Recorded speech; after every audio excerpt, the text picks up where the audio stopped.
მოგესალმებით მეგობრებო, მე ვარ მარიამ გოგინოვა. დღეს ჩვენ ვისაუბრებთ პროგრამული უზრუნველყოფის ტესტირების ტიპებზე. წინა ლექციებში ჩვენ უკვე მიმოვიხილეთ საკითხები: პროგრამული უზრუნველყოფის განვითარების სასიცოცხლო ციკლი და პროგრამული უზრუნველყოფის ტესტირების სასიცოცხლო ციკლი. ჩვენ უკვე დავადგინეთ, რომ ეს ორი პროცესი არის პარალელური და მიმოვიხილეთ მათი ფაზები. ნახეთ ასევე, რომ როდესაც მოთხოვნების შეგროვება სრულდება და დიზაინის ფაზაც არის უკვე დასასრულში, მიმდინარეობს მოთხოვნების ანალიზის პროცესი, რომელიც უშუალოდ STLC-ის ნაწილია. ამ დროს ჩვენ თქვით, რომ მიმდინარეობს დოკუმენტების პროექტის თავიდან ბოლომდე შესწავლა, პოულობთ ისეთ შეცდომებს დოკუმენტში, რომელიც შემდეგ შეიძლება ცვლილების მიზეზიც კი აღმოჩნდეს, სვამთ კითხვებს, ვაფასებთ მომხმარებლის პოტენციურ გამოცდილებას და დიზაინის თანხმდრას დოკუმენტაციასთან. ყველაფერი ეს კი ბატონო არის STLC-ის პროცესი, მაგრამ ტესტირების კუთხით ამას თავისი ტიპის სახელწოდება გააჩნია. მოთხოვნების ანალიზის ეტაპს ჩვენ მოვიხსენიებთ როგორც სტატიკური ტესტირების ტიპს, როდესაც ხდება უშუალოდ დოკუმენტაციების შესწავლა და ვართ კონცენტრირებული ხარვეზების პრევენციაზე. ვუზრუნველყოფთ, რომ ხარვეზები, პრობლემები, შეცდომები დოკუმენტაციიდან არ იქნას გაპარული და დეველოპერამდე დავალება მივიდეს მაქსიმალურად ამომწურავი და დაზუსტებული ინფორმაციით. მაგალითად, იმისათვის რომ თავიდან ავირიდოთ გარკვეული უბედური შემთხვევა, ჩვენ მომხმარებელს ვაფრთხილებთ, რომ უნდა იყოს ფრთხილად. ამრიგად ვახდენთ გარკვეული პრობლემის პრევენციას.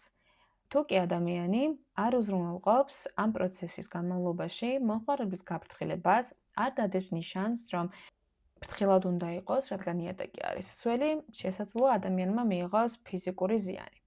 შესაბამისად, შეგვიძლია ვთქვათ, რომ მოთხოვნების ანალიზის დროს ჩვენი მთავარი ამოცანა არის შევასრულოთ სტატიკური ტესტირება და ვიყოთ კონცენტრირებული ხარვეზების პრევენციაზე. აქტივობები რჩება იგივე, ვპოულობთ შეცდომებს დოკუმენტში, სვამთ კითხვას, ვაფასებთ მომხმარებლის გამოცდილებასა და დიზაინის თანხმდრას დოკუმენტაციასთან. ეს ყველაფერი შეფუთულია როგორც ტესტირების ტიპი, სახელწოდებით სტატიკური ტესტირება. დეველოპმენტის ფაზა. ამ დროს უკვე განვიხილეთ, რომ მიმდინარეობს კოდის წერა. მაშინ, როდესაც კოდის წერა დასრულდება დეველოპერის მიერ, თვითონ დეველოპმენტის გუნდიც არის პასუხისმგებელი, რომ გარკვეულწილად შეასრულონ ტესტირება. მაგრამ ამ დროს არ მიმდინარეობს ტესტირება უშუალოდ ტესტერის ჩართულობით.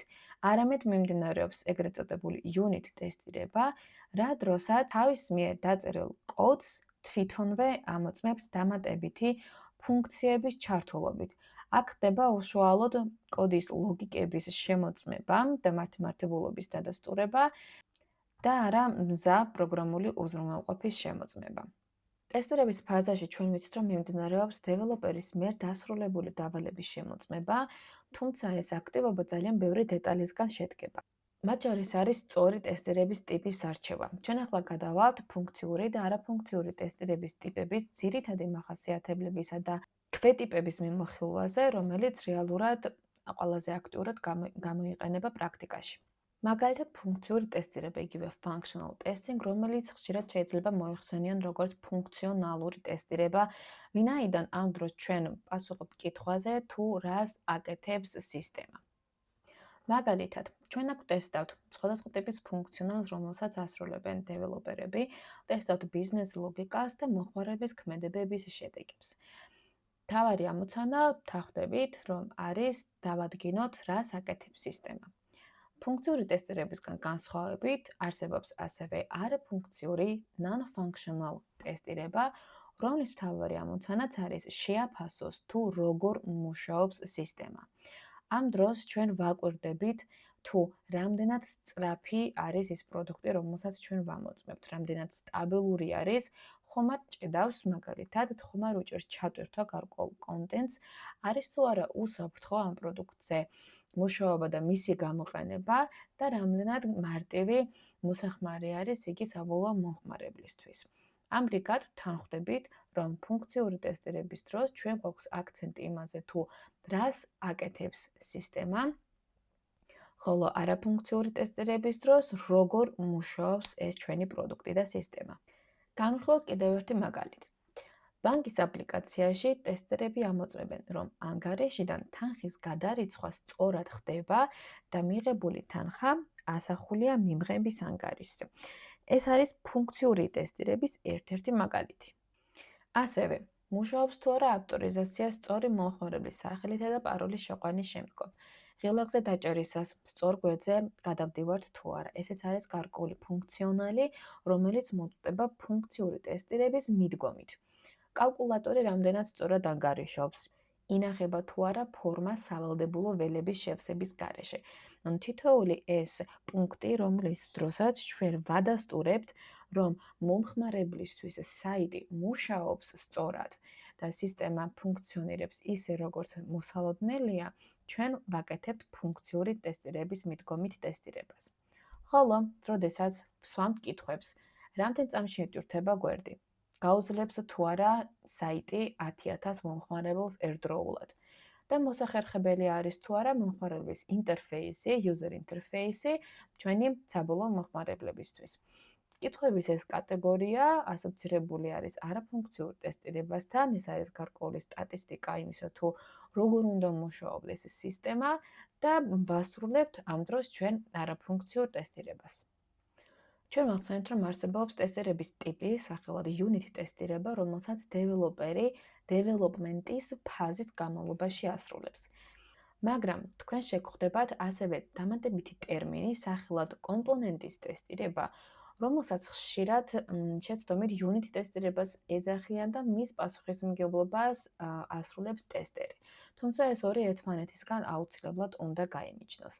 unit ტესტირება არის დეველოპერის პასუხისმგებლობა, კომპონენტ ტესტირება არის ტესტერის პასუხისმგებლობა. მოდით შევადაროთ ახლა ეს ორი ერთმანეთს. მაგალითად, კომპონენტ ტესტირების დროს ვთქვათ, რომ დეველოპერმა დაასრულა უკვე საკუთარ კოდზე მუშაობა და გადმოგვცა ის ჩვენ ტესტერებს. ანუ ამ დროს დეველოპერს უკვე დასრულებული აქვს თავისი მხრიდან unit ტესტირების შესრულება, თავისი კოდი აქვს უკვე გადატესტილი და დავალება გადმოგვცა ჩვენ შესამოწმებლად. ვთქვათ, რომ დეველოპერი მუშაობს e-commerce-ის ტიპის საიტზე. ეს იქნება ძირითადი მაგალითი, რომელსაც დღეს მიმოვიხილავთ ჩვენი ლექციის განმავლობაში. e-commerce-ის ტიპის საიტზე მუშაობისას დეველოპერმა დაასრულა მუშაობა როგორც რეგისტრაციის ფორმაზე, შემდეგ ავტორიზაციის ფორმაზე დაასრულა მუშაობა და პროდუქტის შესყიდვის ფუნქციონალზე დაასრულა მუშაობა. რა ხდება ამ დროს? ამ დროს კომპონენტ ტესტირების მიდგომის გათვალისწინებით ჩვენ რეგისტრაციის ფორმაზე, როდესაც დაასრულებს დეველოპერი მუშაობას, ეს დავალება გადმოდის ტესტერამდე როგორც ერთი ინდივიდუალური დავალება. ჩვენ აქ შეგვიძლია შევამოწმოთ, რამდენად სწორად მუშაობს სახელისა და გვარის შეყვანის ველი. აღიქვამს თუ არა სიმბოლოებს, ციფრებს თუ მხოლოდ ასოებს. იქნება ეს დაბალი რეგისტრის, მაღალი რეგისტრის ასოები, გამოტოვებული სიცარიელი, ეგრეთ წოდებული სპეისი თუ სხვა რა. რამდენად სწორად მუშაობს ელფოსტის მისამართი, ფორმატი, ასევე უკვე გამოყენებული ელფოსტა სწორად აბრუნებს თუ არა error message-ებს, პაროლი რამდენად გამართულად მუშაობს და რეგისტრაციის ღილაკი ხდება თუ არა აქტიური მას შემდეგ, რაც ყველა ძირითად ველს შევიყვანთ ჩვენ სისტემაში. ამ დროს ჩვენ არ ვამოწმებთ ავტორიზაციის ფუნქციონალს ცალკე, ვინაიდან რეგისტრაციის ფუნქციონალი შესაძლოა იმაზე ბევრად ადრე დასრულდეს, ვიდრე ავტორიზაციის ფუნქციონალი და ჩვენ არ ველოდებით აი ამ მეორე დავალების დასრულებას. არამედ ჩვენ ვიღებთ რეგისტრაციის ფუნქციონალს და ვიწყებთ მის ტესტირებას ავტორიზაციისგან დამოუკიდებლად, იზოლირებულად და სიღრმისეულად.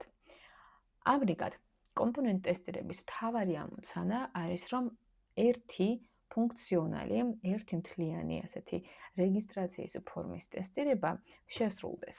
შესაძლოა ჩვენ ასევე გავმიჯნოთ უშუალოდ რეგისტრაციის გვერდზე არსებული ველები და მათაც ვუწოდოთ, რომ ცალკეული ერთეულების ტესტირება მიმდინარეობს იზოლირებულად. მაგალითად, თუ მე ვარ კონცენტრირებული უშუალოდ სახელის ველის შემოწმებაზე, მე სახელის ველს შევამოწმებ სხვადასხვა ტესტირების შემთხვევებით, მაგალითად, ჯერ ჩავწერ ლათინური ასოებით სწორ ფორმატში სახელსა და გვარს მარიამ გოგინავა, შემდეგ გადავალ ქართულ შრიფტზე და ჩავწერ სახელსა და გვარს ქართული ასოებით და დავაკვირდები სისტემაში არის თუ არა რაიმე შეცდომის error message გამოყვანილი, შემდეგ დავწერ მხოლოდ ციფრებს, შემდეგ დავწერ მხოლოდ სიმბოლოებს, გავიმეორებ მათ კომბინაცია, შემდეგ დავტოვებ ცარიელს და მანამ სანამ რეგისტრაციის ღილაკს დავაჭერ, ვნახავ რა მოსდის ამ გვერდს. ან საერთოდ რეგისტრაციის ღილაკი ხდება თუ არა აქტიური ამ ყველაფრის შემდეგ. ამრიგად მე შემიძლია ვთქვა, რომ რეგისტრაციის გვერდის კომპონენტის ერთ-ერთი ველი, სახელის ველი მე შევამოწმე იზოლირებულად და სხვა ველებს ამ დროს მე არ ვუყურებდი. ანალოგიურად შეგვიძლია ვთქვათ სხვა ველებსაც. იქნება ეს იმეილი, პაროლის დადასტურება თუ სხვა. გვაქვს კიდევ ერთი დამატებითი ტესტირების ტიპი, რომელსაც ინტეგრაციის ტესტირებას უწოდებთ. ინტეგრაციის ტესტირების მთავარი მიზანია შემოწმდეს, რამდენად სწორად ხდება მონაცემების გადაცემა ერთი კომპონენტიდან მეორე კომპონენტს შორის, ანუ რამდენად სწორად ურთიერთქმედებენ ეს იზოლირებულად შემოწმებული კომპონენტები ერთმანეთს შორის. თუკი ჩვენ ვამბობთ, რომ კომპონენტ ტესტირების დროს ველოდებით პირველ დავალებას, სადაც დეველოპერი ასრულებს რეგისტრაციის ფუნქციონალზე მუშაობას, შემდეგ ველოდებით მეორე დავალებას, სადაც დეველოპერმა დაასრულა ავტორიზაციის მოდულზე მუშაობას და მერე ვიწყებ მის კომპონენტურ ტესტირებას, ასევე ველოდები, რომ მან დაასრულოს მუშაობა მესამე დავალებაზე და ვიწყებ მის კომპონენტურ ტესტირებას, ინტეგრაციის ტესტირების დროს ეს ყველაფერი არის ურთიერთდამოკიდებული პროცესი. კი, კვლავ უნდა დაველოდოთ იმას, რომ დასრულდეს კონკრეტულ დავალებაზე მუშაობა, მაგრამ ამ დროს რა ხდება? როდესაც რეგისტრაციის დავალება დასრულდა და მე მისი კომპონენტური ტესტირება დავასრულე, როდესაც ავტორიზაციის მოდულის კომპონენტური ტესტირება დავასრულე, მე უკვე ვიწყებ მათი ურთიერთქმედების შემოწმებას. მაგალითად, გადის თუ არა ავტორიზაციას უპრობლემოდ ის მომხმარებელი, რომელიც მე ახლა დავარეგისტრირე. გადის თუ არა ავტორიზაციას სწორად ის მომხმარებელი, რომელიც მე დავარეგისტრირე, მანამ სანამ ავტორიზაციის მოდული იქნებოდა შემუშავებული. ამ დროს უკვე რეგისტრაციისა და ავტორიზაციას შორის კომუნიკაცია მოწმდება, ანუ ეს ცალკეული კომპონენტები, რომელსაც მე აქამდე ვამოწმებდი, ერთმანეთთან რამდენად სწორად არიან დაკავშირებული, აი ეს ურთიერთქმედება მოწმდება. ანალოგიურად, როდესაც მომხმარებელმა გაიარა ავტორიზაცია და უკვე სისტემის გამოყენება შეუძლია როგორც სრულფასოვან მომხმარებელს, შეუძლია თუ არა მას უპრობლემოდ შეიძინოს ის პროდუქტი, რომელიც პირობითად შეიძლება არარეგისტრირებულ მომხმარებელს არ შეეძლოს რომ შეიძინოს. თითოეული ეს კომპონენტი, ეს სამი კომპონენტი, ცალკეულადაც იქნა შემოწმებული, როგორც ინტერფეისის სახით, დადასტურებული იქნა, რომ სწორი error message-ები გამოდის და ყველაფერი ცალკეულად იზოლირებულად არის გამართული, მაგრამ როდესაც მივედით ინტეგრაციის ტესტირების ეტაპამდე, ჩვენ უკვე ვამოწმებთ აი ამ კომპონენტებს შორის ურთიერთდამოკიდებულებასა და კომუნიკაციას. ინტეგრაციის ტესტირება ამრიგად მეგობრებო გამოდის, რომ ცალკეული კომპონენტები, იქნება ეს გადახდისის სისტემა, ცალკე ავტორიზაცია, იქნება ეს პროდუქტის კალათაში დამატება თუ სხვა ტიპის ფუნქციონალი, მოიაზრებს, რომ ის ტიპის ფუნქციონალი, რომელსაც მე აქამდე ვამოწმებდი ცალკე და დავადასტურე, რომ უკვე კარგად მუშაობს, რამდენად სწორად აქვს მას კომუნიკაცია სხვა ტიპის ფუნქციონალებთან, რომელთანაც მას უნდა ჰქონდეს, ასე ვთქვათ, ლოგიკური კავშირი. ინტეგრაციის ტესტირება შეიძლება შეგვხდეს განსხვავებულ ტერმინში და სხვა კონტექსტშიც, რომელსაც API ტესტირებას უწოდებთ. მარტივად რა გავმარტოთ ამ ეტაპზე და უფრო დეტალური ტიპის ლექციები API-ზე ჩვენ კვლავ გვექნება YouTube-ზე ხელმისაწვდომი. თვითონ API ტესტირება რა არის? მარტივად რომ ვთქვათ, API ეს არის შუამავალი სერვერსა და მომხმარებელს შორის. ყველაზე ცნობილი მაგალითი API ტესტირების მარტივი განმარტებისთვის არის, როდესაც ჩვენ შევდივართ რესტორანში, ვუკვეთავთ გარკვეულ კერძს და შემდეგ ეს კერძი გვიბრუნდება ჩვენ მზა მდგომარეობაში. ამ დროს ჩვენ არ ვიცით რა ხდება სამზარეულოში, ჩვენ ვართ მხოლოდ მიმტანზე დამოკიდებული. მიმტანს ჩვენ გადავეცით გარკვეული ინფორმაცია, ანუ გავაგზავნეთ მოთხოვნა სამზარეულოში მიმტანის როლის გამოყენებით, შემდეგ სამზარეულომ მიიღო ეს შეკვეთა და მან დაგვიბრუნა უკვე გარკვეული პასუხი, რომელსაც ჩვენ ველოდებოდით რაღაც შეფუთული ფორმით, კერძის სახით. ამრიგად, მიმტანი არის ჩვენი API, ანუ შუამავალი ჩვენს მოთხოვნასა და იმ ინფორმაციას თუ შედეგს შორის, რომელიც რაღაც სერვერზე იმალება. ინტეგრაციის ტესტირება შეიძლება ასევე ამ კონტექსტის გათვალისწინებით შეგვხვდეს შემდეგ სცენარში. როდესაც ბექენდი დაასრულებს მუშაობას თავის წილ კოდზე და ფრონტენდმა უნდა ააწყოს ამ ყველაფრიდან გამომდინარე რაღაც ვიზუალი, ის ამყარებს ინტეგრაციას ბექენდის მიერ შემუშავებულ კოდთან. სამუშაო პროცესში ასევე შეიძლება შეგვხვდეს წინადადება, რომ ფრონტენდი ამყარებს ინტეგრაციას ბექენდთან და მისი დავალება ჯერ არ არის დასრულებული. როდესაც ფრონტენდი აწყობს მარკაპს, ანუ მხოლოდ დიზაინის ელემენტებს, რომლებიც შესაძლოა იყოს ინტერაქტირებადი, მაგრამ არანაირ ფუნქციონალურ შედეგს ის არ იძლევა, ესე იგი ფრონტენდს სჭირდება ინტეგრაციის დამყარება ბექენდთან, რომელიც შესაძლოა უკვე პროცესში იყოს, მაგრამ როდესაც უკვე დასრულდება ეს ინტეგრაცია, უკვე მერე შეძლება შენ რომ დაარეგისტრირო მომხმარებელი სისტემაში. იქამდე შენ უბრალოდ ურთიერთქმედებ რაღაც მარკაპთან, რომელიც ფრონტენდის დეველოპერმა ააწყო და ფაქტიურად საიტი არ მუშაობს. ეს არის უბრალოდ ჩონჩხი, მაგრამ იმისთვის რომ საიტმა იმუშაოს, უნდა დამყარდეს ინტეგრაცია ბექენდის მიერ შემუშავებულ კოდთან და სხვადასხვა ტიპის სერვისებთან. გადავიდეთ შემდეგ ტესტირების ტიპზე, რომელსაც ეწოდება smoke ტესტირება. მაგრამ ასეთი არ იქნება ჩვენი smoke ტესტირება, იქნება დაახლოებით ასეთი პროცესის. smoke ტესტირება ჩვენ შეიძლება შეგვხვდეს ცალკე როგორც პროცესის სახით, ასევე ტესტირების ტიპის სახით. თეორიულად მისი შინაარსი მდგომარეობს შემდეგში. smoke ტესტირება ეს არის აქტივობა, რომლის დროსაც მიმდინარეობს ძირითადი ფუნქციონალის შემოწმება და დადასტურება, რომ ისინი სტაბილურად მუშაობს, ოღონდ უფრო სწრაფად. მაგალითად, ძირითადი ფუნქციონალები არის ის, რაც ბიზნესისთვის ყველაზე მაღალი პრიორიტეტის მატარებელია. რეგისტრაცია და ავტორიზაცია ამ კატეგორიაში ყოველთვის ხდება, ვინაიდან მოხმარებელი თუ არ დარეგისტრირდა და გაიარა ავტორიზაცია, ჩათვალეთ პროდუქტის მუშაობას სხვა ფუნქციონალების გადმოსახედიდან უკვე აზრი ნაკლებად აქვს. აქედან გამომდინარე, smoke ტესტირების ერთ-ერთი მახასიათებელი არის სწორედ აი ამ ძირითადი ფუნქციონალის სწორად მუშაობის დადასტურება. პროცესის თვალსაზრისით smoke ტესტირება შეიძლება თავის თავში კიდე სხვა ტესტირების ტიპებსაც მოიცავდეს.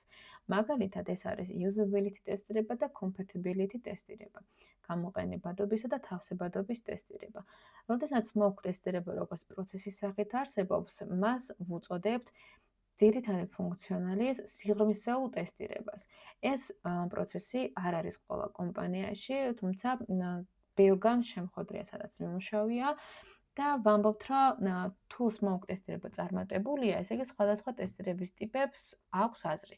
მაგრამ თუ smoke ტესტირება არის წარუმატებელი, მაშინ სხვა ტესტირების ტიპის ჩატარებას აზრი ნაკლებად აქვს. ამას ცოტა ხანში მივხვდებით, რას გულისხმობთ. სიტყვაზე ვამოწმებთ გამოყენებადობის ტესტირების მიდგომით. გამოყენებადობის ტესტირება ჩვენ გვეუბნება იმას, თუ რამდენად მარტივია პროდუქტის გამოყენება მომხმარებლისთვის. ამ დროს მთავარი აქცენტი გვაქვს იმაზე, თუ რამდენად მარტივია საიტზე ნავიგაცია, მისი ინტერფეისი, რამდენად კომფორტულია თვალისთვის გამოსაყენებლად და ამავდროულად, როდესაც ჩვენ თავსებადობის ტესტირებაზე გადავდივართ, ვამოწმებთ თუ რამდენად მუხერხებადია ამ პროდუქტის გამოყენება სხვადასხვა ტიპის ბრაუზერიდან ან მოწყობილობიდან.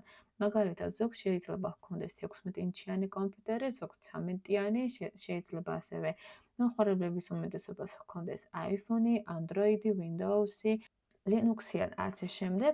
თითოეულ აი ამ გარემოზე შემოწმება არის უკვე თავსებადობის ტესტირების პროცესი, რომლის შედეგადაც ჩვენ უკვე ვადასტურებთ, რომ ჩვენი ციფრული პროდუქტი ყველა ტიპის მოწყობილობაზე გამართულად მუშაობს და ასევე მისი გამოყენებადობა თითოეულ ამ მოწყობილობაზე არის მარტივი.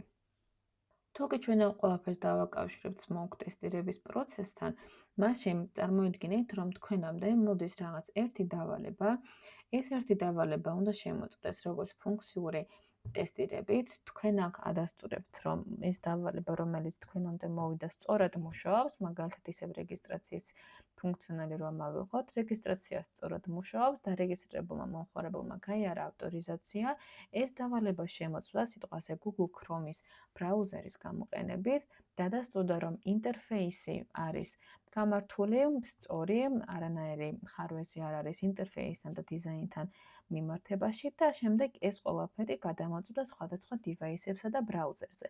როდესაც აი ამ ერთი რეგისტრაციის ფუნქციონალის სიღრმისეული ტესტირება მიმდინარეობს, ჩვენ აქ ვიყენებთ არა მხოლოდ ზოგად მცნებას ფუნქციური ტესტირებისას, არამედ სხვადასხვა ტესტირების ტიპები გვეხმარება იმაში, რომ არ დაგვავიწყდეს გადამოწმება. Usability ტესტირება გვეხმარება იმაში, რომ არ დაგვავიწყდეს გადამოწმება გარდა ტექნიკური გამართულობისა, რამდენად მარტივია აი ამ პროცესის გავლა ჩვენს პროდუქტში. Smoke ტესტირება გვეხმარება იმის გახსენებაში, რომ ეს ფუნქციონალი არის მთავარი ბიზნესისთვის თუ არა, ანუ რამდენად უნდა დავაპრიორიტეტოთ და რამდენი შრომა უნდა ჩავდო მე ამ ფუნქციონალის ტესტირებაში.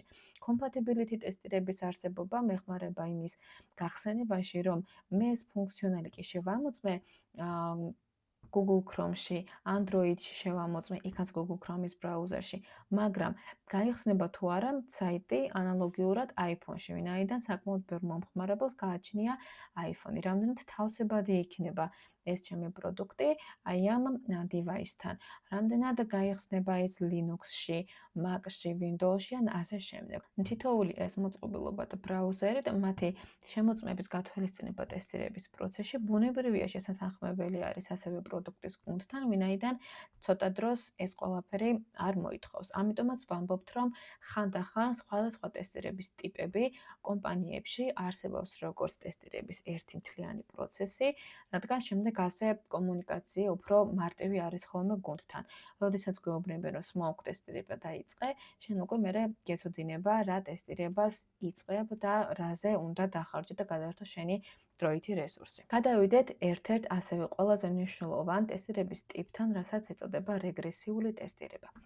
რეგრესიული ტესტირების დროს ჩვენ ხშირად ხვდებით ხოლმე პრობლემებს, როდესაც სატესტო გარემოზე მიმდინარეობს შემოწმებები და ვამბობთ, რომ გუშინ რაღაც ფუნქციონალი მუშაობდა და რატომ არ მუშაობს დღეს. რეგრესიული ტესტირების მთავარი ამოცანა არის დადასტურდეს, რომ ახალმა შეტანილმა ცვლილებებმა არ იქონია უარყოფითი გავლენა ძველ უკვე არსებულ ფუნქციონალის მუშაობაზე. ტესტირების მიზანი არის, რომ ძველი ფუნქციონალი კვლავ გამართულად მუშაობდეს, ასევე რეგრესიული ტესტირება ხშირად არის უფრო დაავტომატიზირებული, რადგან დროითი რესურსი დაიზოგავს მანუალური ტესტირების. ერთ-ერთი მაგალითი, რაც შეგვიძლია ამ ჯილში განვიხილოთ, არის ონლაინ მაღაზიის მაგალითი, სადაც გადახდის ახალი მეთოდი ემატება. წარმოვიდგინოთ, რომ ონლაინ მაღაზიაში გადახდის ახალი მეთოდი, მაგალითად Apple Pay, უნდა დაემატოს, რის შემდეგაც რეგრესიული ტესტირების ჭრილში უნდა შემოწმდეს Visa და Mastercard-ით გადახდის არსებული პროცესები კვლავ გამართულად მუშაობს თუ არა. რეგრესიული ტესტირება არ ნიშნავს, რომ ყველაფერი იქნება გადასატესტი. არამედ მასაც სჭირდება გარკვეული სტრატეგია და მიდგომა, რაც ყველაზე მთავარია პრიორიტეტების განსაზღვრა. რეგრესიული ტესტ кейსებიც უნდა იქნას ამორჩეული და შემდეგ ისინი უნდა იყოს დაპრიორიტეტებული.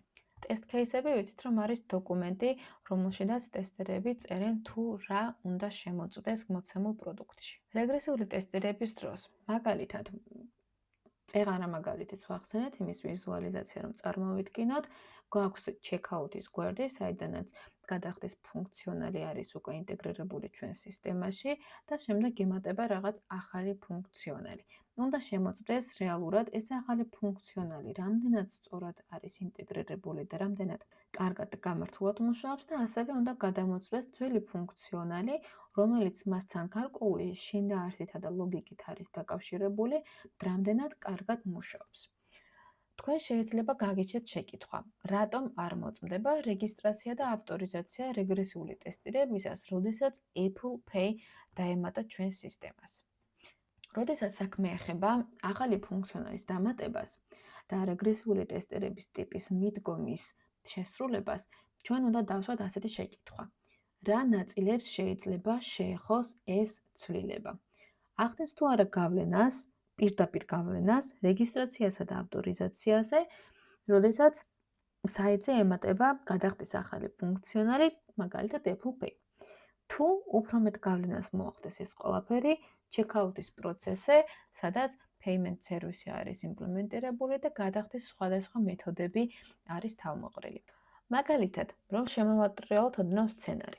თქვათ, რომ რეგისტრაციის გვერდზე ჩვენ დავამატეთ შინაური ცხოველის სახელის შესაყვანი ველი და ვეკითხებით მომხმარებელს, რა ჰქვია თქვენ შინაურ ცხოველს. ეს არის ერთ-ერთი security ტიპის კითხვარი, რომელიც ბევრ საიტზე არის ხოლმე ჩაშენებული, ამით ხდება მომხმარებლის იდენტიფიცირება. თუ ჩვენ ეს ველი დავამატეთ რეგისტრაციის გვერდს, შევამოწმებთ თუ არა გადახდის ფუნქციონალს ამ სცენარში. საინტერესო იქნება, რას ფიქრობთ და დაგვიტოვეთ კომენტარში თქვენი პასუხები. შევამოწმებთ თუ არა გადახდის ფუნქციონალს, მაშინ, როდესაც ცვლილება შევიდა რეგისტრაციის ფორმაში და დავამატეთ ასეთი ფუნქციონალი შინაური ცხოველის სახელის შესაყვანი ველი. დავიმახსოვროთ ასეთი რამ. რეგრესიული ტესტირება ეს არის რისკზე დაფუძნებული ფიქრი და გავლენის ანალიზი. რა გავლენა შეიძლება მოახდინოს ამ ახალმა ფუნქციონალმა ჩვენს არსებულ ფუნქციონალებზე და არა ყველა ტესტ кейსის თავიდან შემოწმება. თუ ჩვენ გვაქვს 5000 ტესტ кейსი შემუშავებული და ცვლილება შევიდა რაღაც ერთ მოდულში, რომელიც გადახდებთან არის დაკავშირებული, ჩვენ არ ავდგებით და იმ 5000 ტესტ кейს ბუნებრივია არ გადავამოწმებთ, მაშინ, როდესაც ჯერ ავტომატიზაციაც კი არ არის იმპლემენტირებული სამუშაო პროცესში. ეს იქნება უბრალოდ დროითი რესურსის არასწორი გადანაწილება და პრიორიტეტების არასწორი განსაზღვრა. ყველაზე მთავარი საკვანძო მომენტი აქ არის პრიორიტეტების სწორი დალაგება, რომლის დალაგებაშიც ჩვენ უნდა დაგვეხმაროთ დამატებით როგორც პროექტ მენეჯერები, ასევე სინიორ ტესტერები თუ team lead-ები. გარდა იმისა, რომ პროდუქტი მოწმდება STLC-სა და SDLC-ს განმავლობაში, საბოლოო შემოწმება ხდება როგორც მომხმარებლის ან კლიენტის მხრიდან. ხშირად საბოლოო შემოწმებას ასევე პროექტ მენეჯერებიც ახორციელებენ და ამას user acceptance ტესტირება ეწოდება. როდესაც პროდუქტი გარკვეულ ეტაპამდე მივიდა და ის ხელახლა მოწმდება მომხმარებლის, კლიენტის თუ პროექტ მენეჯერის მხრიდან, მხოლოდ დადებითი სცენარების გამოყენებით და ამბობენ, რომ პროდუქტი მზად არის, რათა ეს გაიშვას. მომდევნო ტესტირების ტიპი ეს არის performance ტესტირება, რომელსაც ჩვენ განვიხილავთ. performance ტესტირება გამოირჩევა რამდენიმე ძირითადი ქვეტიპით. ეს არის load ტესტირება, რომლის მთავარი ამოცანაც მდგომარეობს იმაში, რომ გავარკვიოთ საიტი რამდენად გაუძლებს მოსალოდნელ დატვირთულობას. მაგალითად, საიტზე არის გარკვეული ტიპის აქცია. იქნება ეს ვალიდიანობასთან დაკავშირებული ფასდაკლება, საახალწლო ფასდაკლება თუ ასე შემდეგ, სხვადასხვა ტიპის აქციები გვხდება ხოლმე e-commerce ტიპის საიტზე და თითოეულ საიტზე დეველოპმენტის გუნდმა უკვე იცის მიახლოებით რამდენი მომხმარებელს შეუძლია მან რომ გაუძლოს.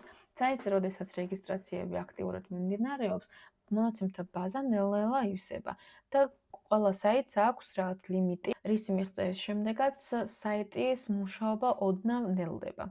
აქედან გამომდინარე, არსებობს ასეთი ტესტირების მიდგომა, როდესაც ჩვენ კონცენტრირებული ვართ იმაზე, რომ თუ მაგალითად საიტი არის გათვლილი 10000 ადამიანზე, მაქსიმუმ 10000 ადამიანი უნდა შეუშვათ ამ საიტზე ერთდროულად, რისთვისაც სხვადასხვა ხელსაწყოები არსებობს, ან განსხვავებული მეთოდები, რომელთაც ამ ყველაფრის იმიტაცია ხდება და უკვე ვადასტურებთ იმას, რომ საიტს შეუძლია გაუძლოს 10000 მომხმარებელს. performance ტესტირებას აქვს ასევე კიდევ ერთი ტიპი, რომელსაც stress ტესტირებას უწოდებს. stress ტესტირების მთავარი მიზანი არის დადასტურდეს, რომ მოსალოდნელზე მეტ დატვირთულობას შეუძლია რომ გაუძლოს ჩვენმა სისტემამ. თუ მაგალითად საიტი გათვლილია 10000 მომხმარებელზე, ჩვენ შევუშვებთ 20000 მომხმარებელს და გავზრდით დატვირთულობას, ვინაიდან არასდროს არ იცით რა მოხდება საიტზე, როდესაც იმაზე მეტი მომხმარებელი შემოვა, ვიდრე შენ გქონდა ეს წინასწარ გათვლილი. და ყოველთვის ხდება ესეთი მომენტები, რომ რა ტიპის მაქსიმუმიც აქვს ხოლმე ბიზნეს გათვლილი, რომ უნდა შემოვიდეს საიტზე, როდესაც მასზე მეტი ნაკადი და დატვირთულობა შემოდის ხოლმე ციფრულ პროდუქტზე, ყველაზე კრიტიკული ხარვეზები მაშინ იჩენს თავს. ამიტომ ეს ორი performance ტესტირების ტიპი არის საკმაოდ გამოყენებადი რეალურ პროექტებში.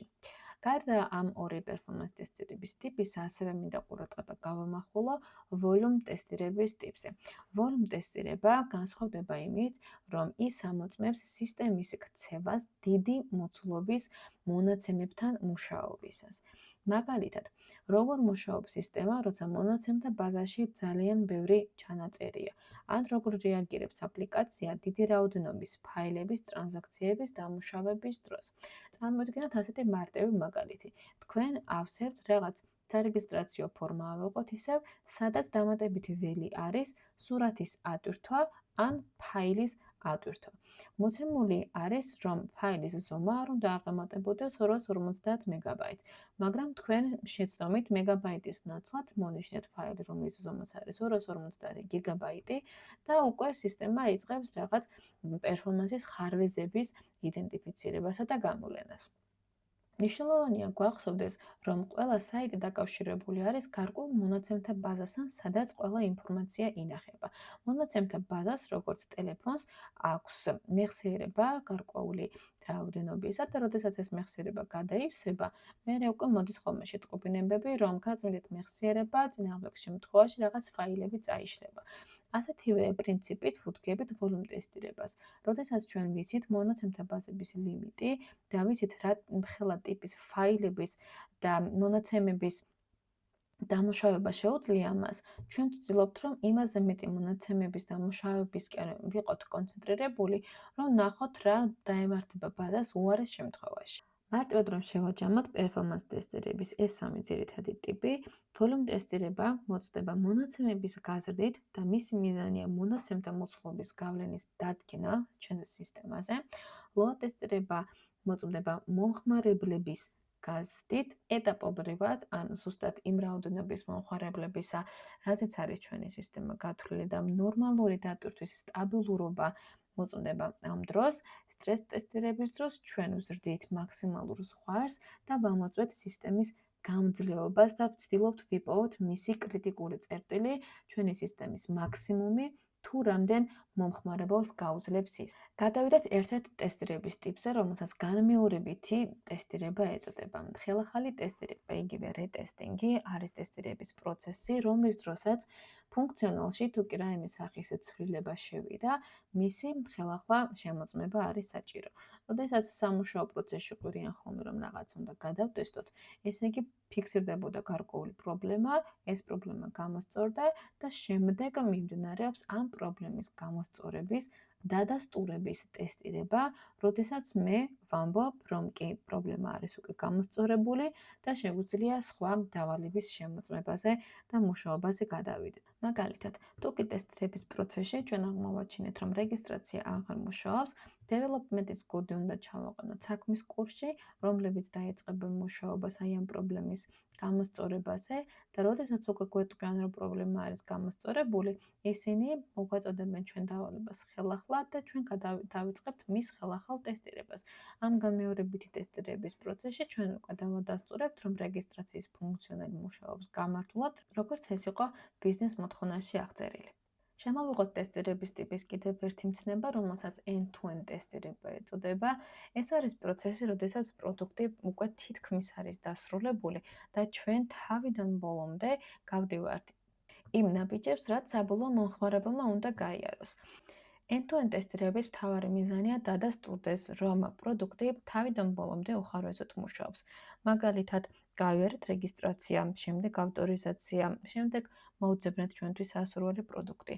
დავამატეთ ის კალათაში, კალათიდან გადავედით შეძენის გვერდზე. შეძენის გვერდზე შევიყვანეთ ჩვენი მონაცემები, დავაჭირეთ გადახდას, შევიყვანეთ ბარათის მონაცემები და გადახდა შესრულდა წარმატებით. ბოლოს კი შეკვეთაც მოგვიტანეს. თუმცა ამ ეტაპამდე ტესტირების დროს არ მივდივართ ხოლმე, მხოლოდ გადახდის მეთოდის დადასტურებამდე მივდივართ. end-to-end ტესტირების მთავარი ამოცანა არის ჩვენ წარმოვიდგინოთ პროდუქტი, როგორც საბოლოო მომხმარებლებმა, როდესაც პროდუქტის რაღაც გარკვეული ეტაპი არის დასრულებული, ან თუნდაც მთლიანად როცა არის უკვე პროდუქტი დასრულებული, ერთი მთლიანი ციკლი უნდა გავიაროთ და ვთქვათ, რომ პროდუქტი თავიდან ბოლომდე გამართულად მუშაობს. აქამდე მეგობრებო, ჩვენ უკვე საკმაოდ ბევრი ტესტერების ტიპი მიმოვიხილეთ და თქვენ შეიძლება გაგიჩნდეთ კითხვა, თუ რატომ გჭირდება ეს სხვადასხვა ტესტერების ტიპი და რეალურად ვიყენებთ თუ არა მას სამუშაო პროცესში. პასუხი არის ასეთი, რომ ტესტერების პრინციპებს, როდესაც განვიხილავდით, ჩვენ ვახსენეთ, რომ ტესტირება დამოკიდებული არის კონტექსტზე. გამომდინარე იქიდან, თუ რა ტიპის პროდუქტს ვემუშავებით, იქნება ეს e-commerce, ფინანსური სექტორი, სადაზღვევო სექტორის თუ რაიმე სხვა ტიპის პროდუქტი, თითოეულ მათგანს სჭირდება განსხვავებული ტიპის ტესტირება. როდესაც ჩვენ თეორიულად ვიცით, თუ თითოეული ტესტირების ტიპის მიზანი რას წარმოადგენს, ჩვენ უკვე მარტივად შეგვიძლია მუშაობა იმაზე, თუ როგორ ვაპირებთ ამა თუ იმ პროდუქტის შემოწმებას. ამრიგად, პროგრამული უზრუნველყოფის განვითარების სხვადასხვა ეტაპზე განსხვავებულ რისკებს შეიძლება რომ წავაწყდეთ, როდესაც ჩვენ ვიწყებთ ფიქრს იმ ჩარჩოებს გარეთ, რაც მხოლოდ თეორიულ ნაწილში იმალება, რეალური პრობლემები სწორედ იქ იჩენს თავს. და შეცდომების პოვნა კი, რაც უფრო ადრე ხდება, მით უფრო იაფი და მარტივი არის მისი გამოსწორება მთლიანი დეველოპმენტის გუნდისთვის. მნიშვნელოვანია გვახსოვდეს ასეთი კრიტერიუმები, რომ სხვადასხვა ტესტერების ტიპი სხვადასხვა ადამიანების როლების მხრიდან შეიძლება რომ შესრულდეს. Unit ტესტირება, ეს არის დეველოპერის პასუხისმგებლობა, ფუნქციური, არაფუნქციური ტესტირების შესრულება, ეს არის ტესტერების გუნდის პასუხისმგებლობა, ხოლო UAT ტესტირება შეიძლება შეასრულოს როგორც მომხმარებელმა, ასევე კლიენტმა, ან პროექტ მენეჯერმა, ან საკმაოდ ხშირად საერთაშორისო გუნდებში UAT ტესტერების გუნდი არის ცალკე. ისინი ეკუთვნიან პროექტებს და ასრულებენ SDLC-ის ნაწილში, როგორც საბოლოო ეტაპად UAT ტესტირებას. ტესტერების ეს თითოეული ტიპი სხვადასხვა ასპექტს ამოწმებს ამ ჩვენი პროდუქტებისა. რამდენად სწორად მუშაობს ლოგიკა, სწორად ურთიერთქმედებს თუ არა ერთმანეთთან იზოლირებული მოდულები, რამდენად სტაბილური არის სისტემა, მოსახერხებელი არის თუ არა მომხმარებლებისთვის ჩვენი პროდუქტის გამოყენება და მზად არის თუ არა პროდუქტი რეალური გამოყენებისთვის. უნდა დავიმახსოვროთ ასეთი რამ, რომ რეგრესიული ტესტირება არ არის იგივე, რაც ხელახალი ტესტირება. ასევე, რეგრესიული ტესტირება არ არის იგივე, რაც end-to-end ტესტირება. როგორ გავმიჯნოთ ეს ყველაფერი ერთმანეთისგან? მარტივი კითხვების დასმით, მეგობრებო. რეგრესიული ტესტირება არის რა ნაწილს შეიძლება შეეხოს ეს ცვლილება. როდესაც სვამთ კითხვას, გამოსწორდა თუ არა პრობლემა, ეს არის უკვე ხელახალი ტესტირების ტიპის დამახასიათებელი ქმედება. ხოლო end-to-end ტესტირების დროს, თუ ჩვენ სვამთ კითხვას, რომ მუშაობს თუ არა პროდუქტი თავიდან ბოლომდე გამართულად, ესე იგი ვასრულებთ end-to-end ტესტირებას. თუ დამატებითი კითხვები გექნებათ აი ამ სამ ტესტირების ტიპთან დაკავშირებით, შეგეძლიათ ესეც კომენტარებში დაგვიტოვოთ და აუცილებლად გიპასუხებთ. ერთ-ერთი ყველაზე მთავარი და ასევე ჩემთვის ყველაზე საინტერესო ტესტირების ტიპი ეს არის ექსპლორატორი ტესტირება, როდესაც ჩვენ ხანდახან გვერდებდებთ ხოლმე ლოგიკას და ვენდობით მაქსიმალურად ჩვენს ინტუიციას. ექსპლორატორი ტესტირებაზე ამბობენ, რომ ეს არის გამოცდილებაზე დაფუძნებული ტესტირება, მას შემდეგ რაც უკვე წლები გამოცდილება გვეგროვდება, ჩვენ მარტივად ხვდებით რა მოდულებში შეიძლება რა ტიპის ხარვეზები იმალებოდეს. მაგრამ არ არის აუცილებელი, რომ 10 წლიანი გამოცდილება დააგროვოთ პროგრამული უზრუნველყოფის ტესტირების სფეროში, რათა თქვენ თქვათ, რომ გაქვთ ძლიერი ინტუიცია და შეგეძლიათ ექსპლორატორი ტესტირების შესრულება. არა, ინტუიცია ეს არის ისეთი თემა, როდესაც ჩვენ ტესტირების ყველა ტიპი თეორიულად გვაქვს შესწავლილი და ვიცით, შევასრულეთ ტესტირების ტიპების მიხედვით ტესტირება, end-to-end-იც დავასრულეთ და ბოლოს ჯდებით და ვცდილობთ, რომ პროდუქტს შევხედოთ არა მხოლოდ როგორც საბოლოო მომხმარებლებმა და რაღაც სცენარი დავისახოთ და ამ სცენარის ტესტირებას მივყვეთ. არამედ როგორც ცნობისმოყვარე ადამიანი ისე ვუყურებთ ხოლმე პროდუქტს. ჩვენ შეიძლება არც თუ ისე ლოგიკური ნაბიჯებით ვამოწმოთ ხოლმე პროდუქტი ყოველთვის. ტექნიკური გამართულება დავადასტურეთ, ინტერფეისული სისწორე დავადასტურეთ. ასევე ვნახეთ, რომ ყველა device მოწყობილობაზე იხსნება ეს პროდუქტი, ყველა ბრაუზერში იტვირთება და ასე შემდეგ. როდესაც აი ეს დეტალები უკვე ამოვწურეთ და გადავდივართ რაღაც რუტინაში, რომ კიდევ რა შეიძლება სჭირდეს ჩვენს პროდუქტს. მაშინ გვერდება სწორედ ეს ინტუიციური მომენტი, რომ შევდივართ ჩვენს ციფრული პროდუქტის გვერდზე და ვიწყებთ მის აღმოჩენას, ვიწყებთ ისეთი ტიპის მოქმედებების გაკეთებას, რომელიც ჩვენ აქამდე არ გაგვეკეთებია და მაქსიმალურად ვენდობით ჩვენს ინსტინქტებს და ინტუიციას. საკმაოდ ხშირად სწორედ ტესტირების ამ მიდგომით აღმოჩენილა ისეთი ტიპის პრობლემები, რომლებიც აქამდე სხვა ტესტირების სხვა ტიპებსაც არ აღმოუჩენია. შესაძლოა აქამდე გაგიჩნდეთ უკვე კითხვა, კიდევ არსებობს თუ არა სხვა ტესტირების ტიპები. საკმაოდ ბევრი ტესტირების ტიპი არსებობს, შეიძლება ამ სიაში ყველა ტიპი არც მქონდეს ჩამოწერილი, მაგრამ სიმართლე რომ გითხრათ, აი მოცემული ტესტირების ტიპის სიიდან მე გამომიყენებია მწვანედ აღნიშნული ტესტირების ტიპები სამუშაო პროცესში. თითოეული მათგანის აღწერა ჩვენ ახლა ამ ლექციაზე არ გვაგვივლია, რადგან რამდენიმე მათგანი საკმაოდ მსგავსი არის შინაარსობრივად და უმეტესობა მათგანს, რომელიც დღეს არ აგვიხსნია, გავივლით სხვა ლექციებზე დამატებითი მაგალითების საფუძველზე.